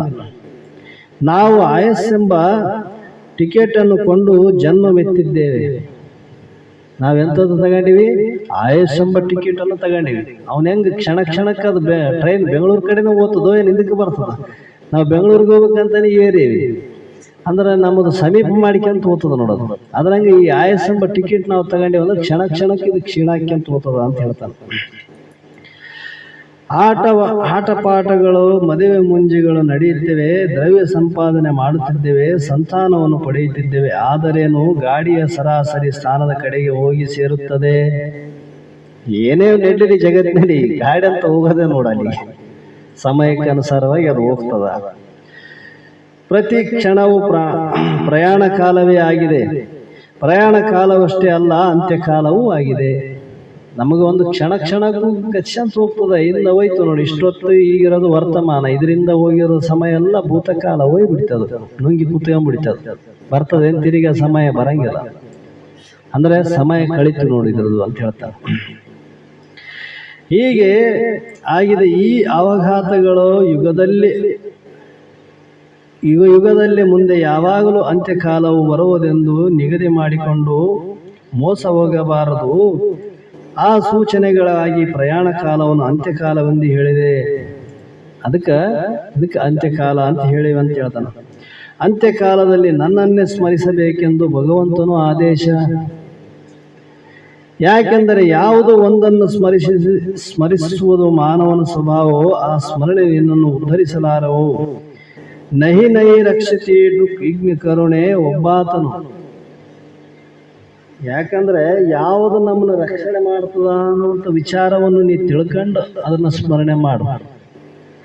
ಇದು ಭಜಗೋವಿಂದದಲ್ಲಿ ಒಂದು ದೃಷ್ಟಾಂತ ಬರದಲ್ಲ. ಅದನ್ನು ಯಾರು ಅಂದ್ರೆ, ಒಬ್ಬಾತನು ಸಾಯುವ ಸಮಯದಲ್ಲಿದ್ದಾನು, ಆತನ ಮಕ್ಕಳ ಸಂಬಂಧಿಕರು ಸುತ್ತಲೂ ಕುಳಿತು ಅಯ್ಯ ಅಪ್ಪ ಹೊರಟು ಹೋಗುತ್ತೀಯೇ, ನಮ್ಮ ಗತಿ ಏನು ಎನ್ನುತ್ತ ಗೋಳಾಡುತ್ತಿದ್ದಾರೆ. ಆಗ ಬುದ್ಧಿವಂತನು ಹೇಳಿದನಂತೆ, ಅವನು ಹೇಳಿದಂತ, ನಾನು ಸಂಪಾದಿಸಿದ ಆಸ್ತಿ ಪಾಸ್ತಿಗಳನ್ನು ಒಟ್ಟಾಗಿ ನಿಮಗೆ ಬಿಟ್ಟು ಹೋಗುತ್ತಿದ್ದೇನೆ. ನಾನೇನನ್ನು ತೆಗೆದುಕೊಂಡು ಹೋಗುತ್ತಿಲ್ಲ, ನನ್ನ ಜೊತೆಗೆ ಬರುವವರು ಒಬ್ಬರು ಇಲ್ಲ. ನನ್ನ ಗತಿಯನ್ನು ಹೇಳಿ. ಇಷ್ಟೆಲ್ಲ ಮಾಡಿಟ್ಟಿನಿ, ಮತ್ತೆ ನೀವು ಯಾರು ಬರ್ತಾರೆ ನನ್ನ ಜೊತೆಗೆ ಅಂತ ಕೇಳ್ತಾನೆ. ಹೇಳಿ ಅಂದಾಗ ಈ ಮಾತನ್ನು ಕೇಳಿ ಅವರು ಸುಮ್ಮನಾಗಿ ಬಿಟ್ರಂತೆ. ಸುಮ್ಮನೆ ಆಗ್ತಾರ. ಹೆಂಡತಿ ಮಕ್ಕಳು ಮನೆ ಮಠ ಆಸ್ತಿ ಪಾಸ್ತಿಗಳು ನಿಮ್ಮನ್ನು ಕಾಪಾಡಲಾರವು. ಇರ್ಲಿ ಜಗತ್ತಿನಾಗ ಬ್ಯಾಡ ಅಂತಿಲ್ಲ, ಪ್ರಾರಬ್ಧದಿಂದ ಅದು ಭೋಗ ಕೊಟ್ಟದ, ಭೋಗ ರೂಪದಲ್ಲಿ ಇರ್ತದ. ಆದರೆ ಅವು ನಿನ್ನ ಕಾಪಾಡ್ತವೇನು? ಇಲ್ಲ. ಆ ಅನ್ಯ ಸ್ಮರಣೆಗಳನ್ನು ತ್ಯಜಿಸಿ ಭಗವಂತನಾದ ನನ್ನನ್ನು ಸ್ಮರಿಸಬೇಕೆಂದು ಹೇಳಿದ್ದಾನೆ. ಇಲ್ಲಿವರೆಗೆ ಮಾಡಿದ್ದೆಲ್ಲ ಜಗತ್ತಿನಾಗ ಬೇಕಾದ ಏನ್ ಮಾಡ್ಬೇಕೆಲ್ಲ ನಡೆದು ಹೋಗ್ಯಾವ. ಈಗ ಆದ ಕೊನೆ ಸಮಯ ಬಂದಾಗ ಅಂತ ಪರಮಾತ್ಮನ ಕಡೆ ಲಕ್ಷ್ಯ ಕೊಡು ಅಂತ ಹೇಳ್ತಾನ. ಅಂದ್ರೆ ನಮ್ಮ ಸ್ವರೂಪದ ಕಡೆ ನಾವು ಲಕ್ಷಣ ಇಡಬೇಕು ಅಂತ ಮುಮುಕ್ಷ ಆದವನು ಯಾವಾಗ ಬರ್ತದೋ ಮರಣ ಯಾರಿಗೆ ಗೊತ್ತಿದೆ. ನನ್ನನ್ನು ಎಂದರೆ ಲೀಲಮಾನವ ವಿಗ್ರಹನಾದ ಶ್ರೀಕೃಷ್ಣನಾಗಲಿ, ಸರ್ವಜ್ಞ ಸರ್ವೇಶನ ಸಗುಣ ಪರಮಾತ್ಮನಾಗಲಿ, ಅಹಂ ಪದಾರ್ಥವಾದ ಪ್ರತ್ಯೇಗಾತ್ಮ ಪರಬ್ರಹ್ಮನಾಗಲಿ ಯಾವ ವಿಧಿವಾಗಿ ಆದರೂ ತಿಳಿದುಕೊಳ್ಳಿರಿ ಅಂದ್ರು. ಇಲ್ಲಿ 4-5 ದೃಷ್ಟಾಂತ ಕೊಟ್ರ, 4-5 ಮಾತು ಹೇಳ್ಯಾರ ನೋಡು. ಯಾರು ಅಂದ್ರೆ ನನ್ನನ್ನು ಅಂದ್ರೆ ಲೀಲಾ ಮನುಷ್ಯ ವಿಗ್ರಹನಾದ ಶ್ರೀಕೃಷ್ಣನಾಗಲಿ, ಉಪಾಸಕನ ಮಾಡ್ತಕ್ಕಂಥವ್ರು, ಸಗುಣ ಬ್ರಹ್ಮದ ಉಪಾಸನೆ ಮಾಡ್ತಕ್ಕಂಥವ್ರಿಗೂ ಐತಿ ಇಲ್ಲಿ. ಅಂದ್ರೆ ಅವ್ರ ದುರ್ಗತಿ ಹೊಂದಂಗಿಲ್ಲ ಅಂತ. ಮತ್ತೆ ಸರ್ವಜ್ಞ ಸರ್ವೇಶ್ವರನಾದ ಸಗುಣ ಪರಮಾತ್ಮನನ್ನು, ಆ ಪರಮಾತ್ಮನನ್ನೇ ಆದರೂ ಕೂಡ ನೀನು ಸ್ಮರಣೆ ಮಾಡಿದೆ ಆ ಸಂದರ್ಭದಲ್ಲಿ ಅಂತ ನಿನಗೆ ದುರ್ಗತಿ ಆಗಂಗಿಲ್ಲ, ದುಃಖಕ್ಕೆ ಬೀಳಂಗಿಲ್ಲ, ಉತ್ತಮ ಜನ್ಮನೇ ಬರ್ತದ ಅಂತ ಹೇಳ್ತಾನ. ಮತ್ತೆ ಅಹಂ ಪದಲಕ್ಷಾರ್ಥವಾದ ಅಹಂ ಅಂದ್ರೆ ನಾನು. ಈ ನಾನು ಅಂಬದಕ್ಕೆ ಅರ್ಥ ಏನು? ಪ್ರತ್ಯೇಗಾತ್ಮ ನೋಡು. ಪ್ರತ್ಯೇಗಾತ್ಮ ಅಂದ್ರೆ ಯಾರು? ಜೀವಾತ್ಮ ಏನಂತ ನಾ ಅನ್ಕೊಂಡಿನಿ. ಜೀವ ಅವನೇ ಪ್ರತ್ಯೇಗಾತ್ಮ ಸ್ವರೂಪ, ನಿರ್ವಿಕಾರ ಕೂಟಸ್ಥ ಬ್ರಹ್ಮ. ಈ ಶರೀರದಲ್ಲಿ ಇದ್ದಾಗ ಪ್ರತ್ಯೇಗಾತ್ಮ ಅಂದ್ರು, ಅದೇ ಶರೀರವನ್ನು ಬಿಟ್ಟು ನೋಡಿದಾಗ ಪರಬ್ರಹ್ಮ ಅಂತ ಕರೆದ್ರು. ಚೈತನ್ಯ ಒಂದೇ ಆದ, ಅದರಲ್ಲಿ ಬೇರೆ ಇಲ್ಲ. ಅದಕ್ಕೆ ಹೇಳ್ತಾನಲ್ಲ, ಯಾವುದು ಪ್ರತ್ಯೇಗಾತ್ಮದ ಆತ್ಮ ಭಿನ್ನ ಅಲ್ಲ, ಅಭಿನ್ನ. ಭಿನ್ನ ಅಂದ್ರೆ ಬೇರೆ ಆಯ್ತು, ಅಭಿನ್ನ ಅಂದ್ರೆ ಒಂದೇ. ಯಾವುದು? ಪರಬ್ರಹ್ಮವನ್ನಾಗಲಿ, ಪರಬ್ರಹ್ಮದ ಸ್ವರೂಪ. ಮತ್ತೆ ಅಲ್ಲಿ ಏನು ರೂಪ ಐತೆ, ನಾಮ ಐತೆ, ಅದಕ್ಕ ಚಿಂತನೆ ಮಾಡಕ್ ಇಲ್ಲ. ಆದ್ರೆ ಅದು ಸ್ಮರಣೆ ನಮ್ಗೆ ಇರಬೇಕು ಅಂತ. ಅಹಂ ನಾನೇ ಪರಬ್ರಹ್ಮ ಸ್ವರೂಪನಿದ್ದೇನೆ, ಅಹಂ ಬ್ರಹ್ಮಾಸ್ಮಿ, ನಾನೇ ಬ್ರಹ್ಮನಿದ್ದೇನೆ, ಈ ದೇಹ ನಾನಲ್ಲ ಅಂತ ಅವನಿಗೆ ಮುಮುಕ್ಷು ದೃಢ ಆಗಿರ್ತದ. ಆ ಸ್ಮರಣೆ ಬರ್ಬೇಕಲ್ಲಿ ಅಂತ ಹೇಳ್ತಾನೆ. ಹೀಗೆ ಸ್ಮರಣೆ ಲಭಿಸಬೇಕಾದರೆ ಮಹಾಪ್ರಯಾಣ ಕಾಲದಲ್ಲಿ ಪರಮಾತ್ಮನ ಸ್ಮರಣೆ ಲಭಿಸಬೇಕಾದರೆ 2 ಪ್ರತಿಬಂಧಕಗಳಾಗಿರಬಾರದು. ಒಳಗೆ ಪ್ರಾಪಂಚಿಕ ವಸ್ತು ಸ್ಮರಣೆ ಇರಬಾರದು. ಹೊರಗಡೆ ಹೆಂಡತಿ ಮಕ್ಕಳು ಅಳಿವಿನ ಬೊಬ್ಬೆ ಇರಕೂಡದು, ಇವು ಇರಬಾರದು. ಅದು ಒಳಗೆ ಸ್ಮರಣೆ ಇರಬಾರದು. ಪ್ರಪಂಚಿಕ ವಿಷಯಗಳಿಗೆ ಪ್ರತಿಬಂಧಕ ಆತಾವ ಅಂತ ಹೇಳ್ತಾರಲ್ಲ. ಅದಕ್ಕೆ ನಿಜಗೊಂಡ್ರು ಹೇಳ್ಯಾರಲ್ಲ ಅವರು, ಏನು ಪ್ರತಿಬಂಧಕ ಆಗ್ತಾವ? ನೀಗದೆ ಭೂತಾದಿ ಪ್ರತಿಬಂಧಕವನು ಆಗದು ವರವಿವೇಕಿಗೆ. ಸಾಮಾನ್ಯಲ್ಲ, ವರವಿವೇಕಿಗೆ ಆಗೋದು ನೀಗದೆ ಭೂತಾದಿ ಪ್ರತಿಬಂಧಕವನು. ಯಾಕಂದ್ರೆ ಇದು ಈ ಏನು ಸಂಸ್ಕಾರ ಐತಿ, ಈ ಸಂಸ್ಕಾರ ಹಂಗೆ ಇದ್ವಪ್ಪ ಅಂದ್ರೆ ಅದೇ ಪ್ರತಿಬಂಧಕ. ಅವೇ ಬಂದು ಮುಂದೆ ನಿಂದಿರ್ತಾವ ನಿನಗ. ಮತ್ತೆ ಇಲ್ಲಿ ಎಲ್ಲಿ ಶಾಸ್ತ್ರ ನೆನಪು ಬರ್ಬೇಕು, ಗುರು ನೆನಪು ಬರ್ಬೇಕು, ಇವೆಲ್ಲ ನೆನಪು ಬರಂಗಿಲ್ಲ ಅಂತ ಹೇಳ್ತಾನ. ಹಂಗ ಆಗಬಾರ್ದು. ಹೀಗೆ ಆಚಾರವನ್ನು ನಮ್ಮವರು ಇಟ್ಟುಕೊಂಡಿರುತ್ತಾರೆ. ವೇದಾಂತ ಜನಿಸಿದ ನಮ್ಮ ದೇಶಕ್ಕೆ ಇದೊಂದು ಅಪಮಾನ. ಯಾಕಂದ್ರೆ ಇದು ಮತ್ತೆ ಹಿಂಗೆ ಹೇಳ್ಯಾರ ಅವರು, ಇವು ಬರಬಾರ್ದಂತ. ಮತ್ತೆ ಇವು ಇದ್ದು ವೇದಾಂತ ಕೇಳಿದ್ರೆ ಮತ್ತೆ ಅದೇನು ಅಪಮಾನ ಮಾಡಿದಂಗೆ ಆಯ್ತಲ್ಲ, ವೇದಾಂತಕ್ಕೆ ಅಪಮಾನ ಅಂತ ಹೇಳ್ತಾರೆ. ಅಪಚಾರ ಮಾರ್ವಾಡಿ ದೇಶದಲ್ಲಿ ಸತ್ತವರ ಬಳಿ ಅಳುವ ಕೂಲಿಗಳ ಗುಂಪೇ ಇದೆ. ಮದುವೆಗೆ ಓಲಗದವರು ಬರುವಂತೆ ಮನೆಯಲ್ಲಿ ಯಾರಾದರೂ ಸತ್ತರೆ ಸಾಕು, ಅಳುವರು ಸೆಟ್ಟಾಗಿ ಹಾಜರಾಗಿರುತ್ತಾರೆ. ಅವ್ರು ಬರ್ತಾರಲ್ಲ ಜಗತ್ತಿನಾಗ. ಮತ್ತೆ ಇವು ಸತ್ತಾಗ ನೋಡು ಎಲ್ಲರೂ ಹಾಜರಾಗಿರ್ತಾರೆ. ಅದಕ್ಕೆ ಅದು ಹೆಂಗ್ ಬಿಡಕ್ ಬರ್ತದಪ್ಪ, ಮತ್ತೆ ಏನ್ ತಿತ್ತಿರಿಗೆ ಹೋಗೋದೇನು ಅಂತ ಹೇಳಿ ಹೋಗ್ತಾರ. ಯಾರಾದರೂ ಬಂದರೆ ಅವರು ಹೊರಳಿ 10 ಕೂಲಿ ಸಂಪಾದಿಸಿಕೊಂಡು ಹೋಗುತ್ತಾರೆ. ಭಗವಂತನು ಹೇಳುತ್ತಿದ್ದಾನೆ, ಅರ್ಜುನ, ಅಂತ್ಯಕಾಲದಲ್ಲಿ ಸಹ ನನ್ನನ್ನೇ ಸ್ಮರಿಸುತ್ತಾ ಶರೀರವನ್ನು ಬಿಟ್ಟು ಯಾರು ಪ್ರಯಾಣವನ್ನು ಮಾಡುತ್ತಾರೆ ಅವರು ನನ್ನ ಸ್ವರೂಪವೇ ಹೊಂದುತ್ತಾರೆ. ಕೊನೆಯ ಕಾಲದಲ್ಲಿ ಯಾರು ನನ್ನನ್ನು ಸ್ಮರಣೆ ಮಾಡ್ತಾರೆ, ಅದರಲ್ಲಿ ಯಾವ್ದು ಸಗುಣ ಇತ್ತಂದ್ರೆ ಆ ಲೋಕಕ್ಕೆ ಹೋತಾನ, ಆದ್ರೂ ದುರ್ಗತಿ ಹೊಂದಂಗಿಲ್ಲ. ಅವನಿಗೆ ಮತ್ತೆ ಪುನಃ ಅಂತ ಒಂದು ಶ್ರೇಷ್ಠ ಜನ್ಮಕ್ಕೆ ಬರ್ತಾನ, ಪುನಃ ಸತ್ಸಂಗವನ್ನು ಮಾಡಿ ಮಹಾತ್ಮರ ದರ್ಶನವನ್ನು ಪಡಿತಾನೆ. ಎದರಿಂದ ಬಂದದ ಅವನಿಗೆ ನಂಬಿಕೆ? ಆ ಭಗವಂತನಲ್ಲಿ ವಿಶ್ವಾಸ ಇಡಂತ ಹೇಳಿದ್ ಯಾರು? ಏನು ಅಪ್ಪ ಅಮ್ಮ ಹೇಳಿಲ್ಲ, ಜಗತ್ತಿನಾಗ ಯಾರು ಹೇಳಿಲ್ಲ, ಮತ್ತೆ ಯಾರು? ಗುರು ಶಾಸ್ತ್ರದಿಂದನೇ ತಿಳ್ಕೊಂಡ ನೋಡು. ಮತ್ತೆ ಆ ನಂಬಿಕೆ ಮೇಲೆ ಭಗವಂತನ ಸ್ಮರಣೆ ಮಾಡ್ಯಾನ, ಮತ್ತೆ ಅವನು ಅಲ್ಲಿಗೆ ಹೋಗ್ಬೇಕಲ್ಲ. ಅವನು ಕೆಡ್ತಾನೇನು? ಕೆಡಂಗಿಲ್ಲ. ಆದ್ರೆ ಇದ್ರಾಗ ಮುಮುಕ್ಷು ಮೊದಲೇ ಸಿದ್ಧ ಆಗಿದ್ದ, ಅವನು ತಯಾರಿದ್ದ ಅಂದ್ರೆ ಅವನಿಗೆ ಸ್ವರೂಪದ ಸ್ಫೂರ್ತಿ ಬಂತಂದ್ರೆ ಅವನು ಮುಕ್ತಾನೆ ಆತನ. ಇಬ್ಬರಿಗೂ ದುರ್ಗತಿ ಇಲ್ಲ ಅಂದಂಗ ಆಯ್ತಲ್ಲ. ಸಾಧಕನಿಗೂ ದುರ್ಗತಿ ಇಲ್ಲ, ಸಿದ್ಧನಾದವನಿಗೆ ದುರ್ಗತಿ ಇಲ್ಲ ಅಂತ ಹೇಳ್ತಾರ ಅವರು. ಬಿಡಬೇಕಾದದ್ದು ಶರೀರ, ಗ್ರಹಿಸಬೇಕಾದದ್ದು ಪರಮಾತ್ಮನ ಸ್ವರೂಪ. ಇಲ್ಲಿ ಏನು ಬಿಡಬೇಕಾಗ್ಯದ? ಶರೀರ. ಶರೀರ ನಾನೆಂಬ ಬುದ್ಧಿ ಬಿಡಬೇಕು, ಆತ್ಮನೇ ನಾನಿದ್ದೇನೆಂಬ ಬುದ್ಧಿಯನ್ನು ಹಿಡಿಬೇಕು ಅಂದ್ರು. ಬುದ್ಧಿಯಲ್ಲಿ ಏನು ಬರಬೇಕು? ಇಷ್ಟೇ, ಇವೆರಡೇ ಮಾತಂದ್ರು ಅವರು. ಶರೀರ ನಾನಲ್ಲ. ಅದಕ್ಕೆ ಹೇಳಿದ್ರಲ್ಲ ಅವರು ಶಂಕರಾಚಾರ್ಯರು ನಿರ್ವಾಣಾಷ್ಟಕವನ್ನು ಅವ್ರು ಬರೆದ್ರು. ಯಾಕೆ ಬರೆದ್ರು ಅಂದ್ರೆ ಇದೇ ಒಂದು ಮಾತಿಗೆ ಬರೆದಾರ ಅವರು. ಆ ಮಾತನ್ನ ಅವರು ಈ ನಿಧಿಧ್ಯಾಸನ ಪದ ಅದು ನಿರ್ವಾಣಾಷ್ಟಕ ಅಂದ್ರೆ ನ ಪ್ರಾಣೋ ನ ಸಂಜ್ಞೋ ವಾಯು ನ ಅಗ್ನಿ ಇವೆಲ್ಲ ಬರ್ಕೊಂಬಂದ್ರು. ಶಿವೋಹಂ ಶಿವೋಹಂ. ಮತ್ತೆ ಯಾರು? ನಾನೇ ಶಿವೋಹಂ ಅಂದ್ರೆ ಆ ಪರಬ್ರಹ್ಮ ಸ್ವರೂಪನೇ ನಾನಿದ್ದೇನೆ ಅಂತ ಯಾವಾಗಲೂ ಬುದ್ಧಿಯಲ್ಲಿ ಸ್ಥಿರವಾಗಿರಬೇಕು ಅಂದ್ರು ಅವರು. ಪ್ರಯತ್ನ ಮಾಡಿದಾಗ ಸ್ಥಿರ ಆಗ್ತದ. ನಾವು ಅದನ್ನ ಪ್ರಯತ್ನನೇ ಮಾಡಲಿಲ್ಲ ಅಂದ್ರೆ ಎಲ್ಲಿಂದ ಸ್ಥಿರ ಆಗ್ತದ? ಅಭ್ಯಾಸ ಅನ್ನೋದು ಯಾರು ಕಲ್ತು ಬಂದಿಲ್ಲ. ಕೇಳ್ತಾ ಕೇಳ್ತಾನೆ ಕಲ್ತಾರ, ಕೇಳ್ತಾನೆ ತಿಳಿದಾರ, ಕೇಳಿನೇ ಅವ್ರಿಗೆ ಅನುಭವ ಆಗ್ಯದ. ಆ ಅನುಭವವೇ ಸ್ಥಿರವಾಗಿ ನಿಂತಾಗ ಅದೇನಪ್ಪ ಅಂದ್ರೆ ಅವ್ರಿಗೆ ಮುಕ್ತಿಯ ಕಡೆ ದಾರಿಯನ್ನು ತೋರಿಸ್ತದ. ಜ್ಞಾನ ಅಂದ್ರೆ ಏನು? ಒಂದೇ ಸಲ ಬಂದು ಒಂದೇ ಸಲ ಕೇಳಿ ಹಿಂಗೆ ಹೋಗೋದಲ್ಲ. ಇದು ನಿರಂತರ ಸಾಧನ, ನಿರಂತರ. ಎಲ್ಲಿವರೆಗೆ ಹೇಳ್ಯಾರ ಶಾಸ್ತ್ರದಲ್ಲಿ, ವೇದಾಂತದಲ್ಲಿ ಹೇಳ್ಯಾರಲ್ಲ, ಎದ್ದಾಗಲಿಂದ ಹಿಡಿದು ಮಕ್ಕಂಬತಾನ, ಹುಟ್ಟಿದಾಗಲಿಂದ ಹಿಡಿದು ಸಾಯತಾನ ಇದನ್ನ ಕೇಳಿ ಇದನ್ನೇ ಕೇಳಬೇಕು ಅಂತ ಒತ್ತು ಕೊಟ್ಟು ಹೇಳಿದರು. ಯಾಕೆ ಅಂದ್ರೆ ಉತ್ತಿಷ್ಠತೆ ಜಾಗ್ರತೆ, ಉತ್ತಿಷ್ಠತೆ ಜಾಗ್ರತೆ, ಪ್ರಾಪ್ಯಾನಿ ವರಾನಿ ಬೋಧತೆ, ಕ್ಷಿರಶಧಾರ ದುರಿತೆಯ ದುರ್ಗಂ ಪತಸ್ತು ಕವಯ ವದಂತಿ ಅಂತ ಕಠೋಪನಿಷತ್ ಹೇಳ್ತದೆ. ಉತ್ತಿಷ್ಠತೆ ಜಾಗ್ರತೆ, ಎಚ್ಚರಾಗರೆ ಎಚ್ಚರಾಗರೆ ಅಂತ ಹೇಳ್ತದ ಉಪನಿಷತ್. ಎಚ್ಚರಾಗರೆ ಎಚ್ಚರಾಗರೆ ನಾವು ಮಲಗಿವೇನೆಂದ್ರೆ ಅಜ್ಞಾನ ಎಂಬ ನಿದ್ದೆಯಿಂದ ಎಚ್ಚರಾಗರೆ ಅಂದ್ರು ಅವರು. ಮರಣ ನಿಮ್ಮನ್ನ ಕಾಯಕತ್ತದ, ಮೃತ್ಯು ನಿಮ್ಮ ಹಿಂಬಾಲಿಸ್ತದ, ಕ್ಷಣ ಕ್ಷಣಕ್ಕೂ ನಿಮ್ಮನ್ನು ಹಿಂಬಾಲಿಸಕತ್ತದ. ಉತ್ತಿಷ್ಠತೆ ಜಾಗ್ರತೆ, ಪ್ರಾಪ್ಯ ವರಾನಿ ಬೋಧತೆ ಅಂತ ಮಹಾತ್ಮರಾದಂತ, ವರ ಅಂದ್ರೆ ಶ್ರೇಷ್ಠನಾಗಿರುವಂತ ಸದ್ಗುರುವಿನ ಬೋಧೆಯನ್ನು ಕೇಳಿ ಧನ್ಯರಾಗಿರಂದ್ರು. ಯಾಕಂದ್ರ ಕ್ಷಿರಶಧರಿತೆ ದುರ್ಗ ಅಂತ ಹೇಳ್ತಾನ.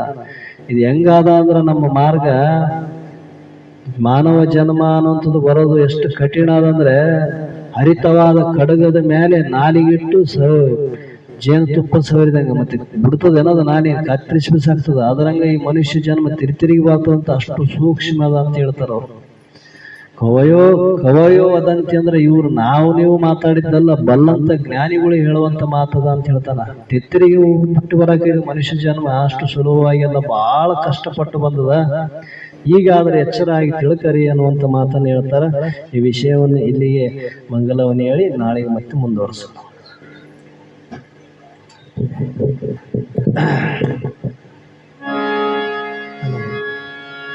ಪುರಾರುತಿ ಬೆಳಗಿದೆ ದೇವಗೆ, ಅಂಗುರಾರುತಿ ಬೆಳಗಿದೆ ಕಾರುಣ್ಯ ಮುರಹರ ದೇವಗೆ, ನೀಲಕಂಧರ ನಿಗಮ ಗೋಚರ ಬಾಲಚಂದಿರ ವರ್ಣಗೆ, ನೀಲಕಂಧರ ನಿಗಮ ಗೋಚರ ಬಾಲಚಂದಿರ ವರ್ಣಗೆ, ಬಾಲಗೊಲಿದನು ಆರು ಸರಿದನು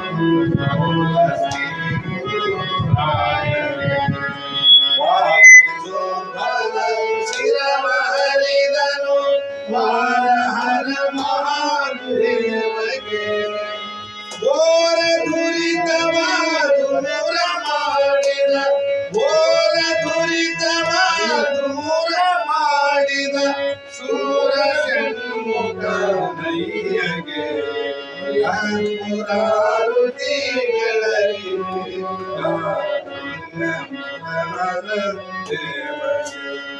ಶರಣು ಜನಕ್ಕೆ ವರವಳಿತ್ಯ ಪರಮ ಪಾರ್ವತಿ ರಮಣಗೆ ಶರಣು ಜನಕ್ಕೆ ವರವಳಿತ್ಯ ಪರಮ ಪಾರ್ವತಿ ರಮಣಗೆ ಹರಿಯೊಳಗಿಕ ವಾಸ ಸುಂದರ ಪುರನ ಶ್ರೀ ಸಿದ್ಧಾರಮಣಗೆ ಮಾನಿಧೂಂಭರ ಶಿರವ ಹರಿದನು ಮಾರಹರ ಮಹಾದೇವಗೆ ಘೋರ ದುರಿತವ ದೂರ ಮಾಡಿದ ಶೂರ ಶಂಕರನಿಗೆ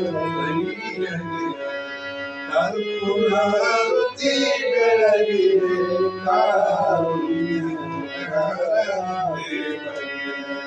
ಅಳವೋಂ ಚೈತನ್ಯಂ ಶಾಂತಂ ಶಾಂತಂ ಯೋಗಾತೀತಂ ನಿರಂಜನಂ ನಾದಬಿಂದು ಕರಾನಂದಂ ತಸ್ಮೈ ಶ್ರೀ ಗುರವೇ ನಮಃ ಶ್ರೀಮಜ್ಜಗದ್ಗುರು ಸಿದ್ಧಾರ್ಥ ಸರಸ್ವತಿ ಶ್ರೀ ಸದ್ಗುರು ಶಿವಪುತ್ರ ಸ್ವಾಮಿ ಮಹಾರಾಜ್ ಕಿ ಜೈ ಶ್ರೀ ಸದ್ಗುರು ಬಸವಾನಂದ ಸ್ವಾಮಿ ಮಹಾರಾಜ್ ಕಿ ಶ್ರೀ ಸದ್ಗುರು ರಂಗನಾಥ ಮಹಾರಾಜ್ ಕಿ सकल साधु संत महाराज की जय मंगलम जय पार्वती